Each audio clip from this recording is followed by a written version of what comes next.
Everyone thought that he was a loser who could not use magic, but he turns out to be the wizard with infinite magic. Sable was a homeless loser with no memories of his past, but his life changed when a mysterious woman approached him one day. She looked at his glossy and mysterious eyes that were proof of him having magic and told him that she would take him to a place where he belongs. She took him to the Royal Magic Academy, a place where students study magic to become wizards and witches. It's been 3 years since his admission here, and Seb is the dumbest student in the history of the academy who can't manage to cast a single spell decently. He receives a summons from the headmaster, and as he reaches her office, he finds a blonde lowly witch there. The lowly throws a tantrum because she's not being let into the office, but as she notices Seb, she transforms her staff into an axe and points it at his neck. She tells him to scream because then the headmaster will surely come there to save him. Suddenly, the headmaster's servant, who is a beastman named Hold'em, comes there and confronts the lowly. Hold'em disarms the witch and sends her staff flying, which reverts to its original shape once it hits the ground. Seb decides to pick it up for her. Both the lowly and the wolf panic on seeing that. Hold'em pushes him away and then kicks the staff towards the lowly, who cries on seeing her trusted partner being mistreated like this. Suddenly, the door behind them opens and Headmaster Albus comes out to see the cause of the commotion. She is shocked to see the lowly witch, whom she identifies as Luv Christus, and asks how the hell he came here. Albus lets everyone in and tells Seb that he is being sent off to a faraway place for special training because she believes that he will not improve in the academy. Albus starts the story of the long and bloody war between the witches and the church that ended only 5 years ago. After the war, the northern part, including the kingdom they live in, accepted magic and witches. The south, on the other hand, is still hostile to them, and news of witch hunting is routine there. The reason why the north has accepted magic is because of a smaller and more intense war that took place 10 years ago.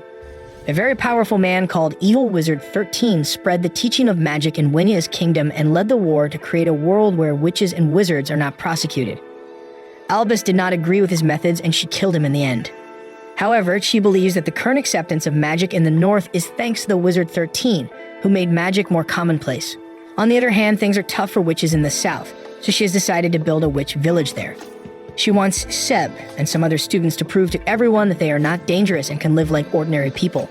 If they fail to impress the local authorities in 3 years, everyone there will lose their memories of magic and the academy. Lou admits that Albus has made a nice plan and she volunteers to be the witch in charge of the village. Albus tries to say that they have another teacher for the job, but Lou says that she will not cooperate with her and the academy in the future if she is not allowed to go to the village. Albus is already frustrated, and then Lou says that she will work for her only if she allows her to read the Grimoire of Zero, the first ever magic book written in the world.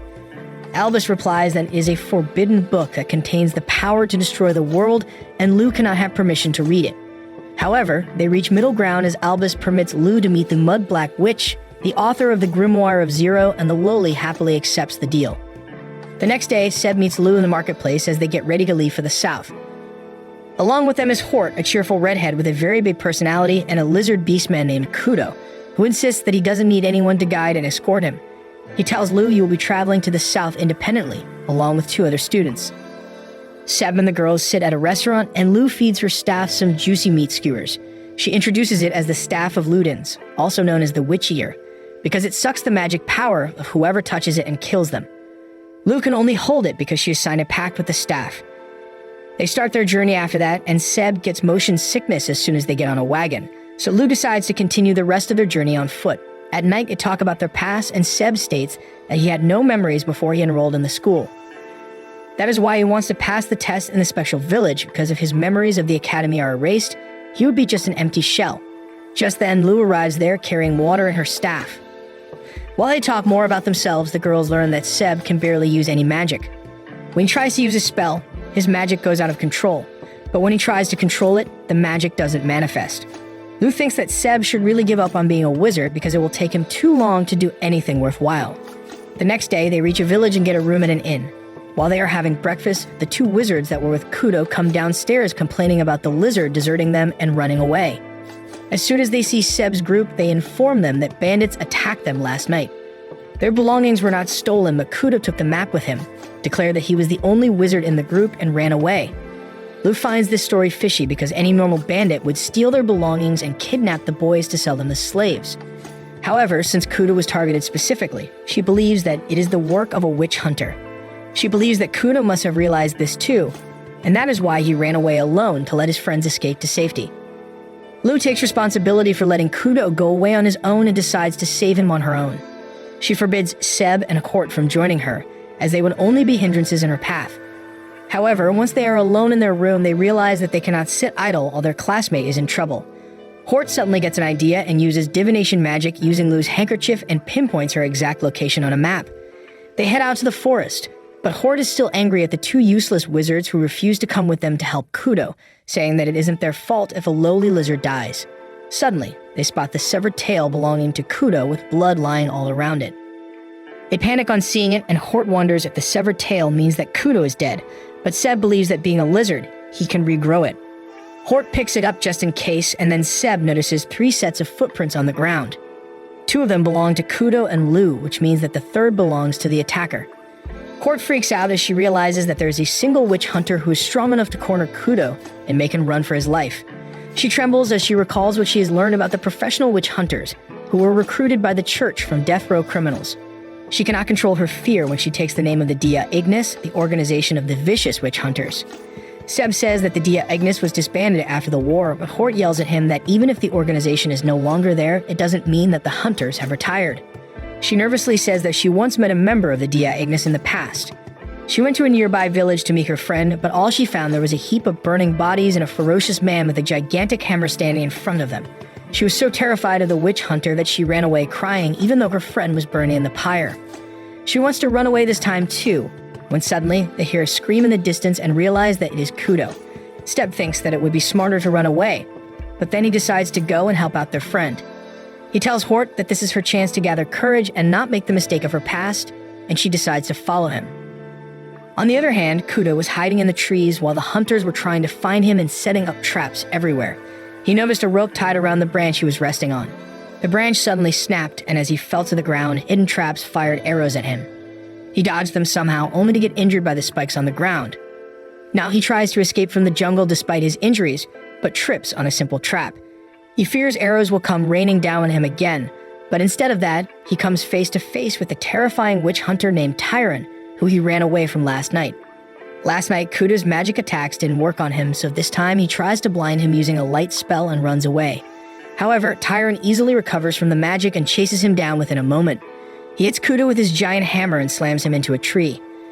Tyron then notices that the wound on Kudo's feet is already closing, and he laughs, saying that he will fetch a high price if he sells him to some researchers from the church. He orders his men to bring a cage, and that brings back Kudo's PTSD. When he was a little lizard, he was enslaved by some nasty circus freaks who made a show out of his superb regenerative abilities. He escaped that horrific place and came to the academy to grow stronger, but it seems all was in vain. He desperately clings to a tree root, and Tyron mercilessly crushes his hands. Kudo screams in pain, but he is still not willing to give up and grabs the root with his jaw. Tyron is about to end his life for good when suddenly, the tree next to him is sliced in half. The hunter looks around and finds Lou sitting on a treetop. She commands her staff to attack the man, and it takes the form of a black jaw. Tyron smashes away with his hammer and then starts sweating as he asks if that is the legendary staff of Ludens. Lou affirms and declares that she is the 300-year-old Dawn Witch, and right now, she is also the teacher of the lizard he tried to harm. Tyron is flustered and attacks the tree she is standing on, but doesn't do much. Lou attacks him using her staff and displays her power by cutting several trees in an instant. Tyron realizes he is doomed when suddenly the voices of Seb and Hort are heard in the distance.